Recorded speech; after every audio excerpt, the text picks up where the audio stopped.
नमस्कार दोस्तों, जितने भी मनी मिराज भाई का फ़ैन है उन सब के लिए खुशखबरी है कि एक साथ पवन सिंह और मनी मिराज भाई को आप लोग देख रहे होंगे स्क्रीन पर।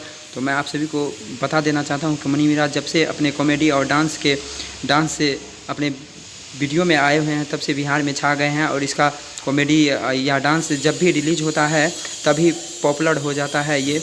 तो मैं आप सभी को बता दूं कि इस पवन सिंह और मनी मिराज भाई का एक साथ मूवी आने वाला है और इसे मूवी पर एक मूवी के फिल्म में पवन सिंह के शूट पर लिया जा रहा है। और कब तक इसका फिल्म आएगा मैं आपको इस वीडियो के इस चैनल के माध्यम से आप सभी को बताते रहूँगा। तो मनी मिराज भाई का जितने भी फ़ैन हैं उन सब के लिए खुशखबरी है कि मेरे चैनल पे बने रहिए, मेरे चैनल को लाइक सब्सक्राइब कीजिए और साथ ही नए अपडेट पाइए मनी मिराज भाई के बदले में। आप लोग जानते हैं मनी मिराज भाई कितने कॉमेडियन और एक्साइटेड है। तब तक के लिए मेरे चैनल को लाइक सब्सक्राइब कीजिए और मनी मिराज का कब फिल्म आ रहा है, कौन कौन सा अपडेट मैं आप सभी को इस चैनल के माध्यम से देते रहेंगे। तब तक के लिए जय हिंद, जय भारत।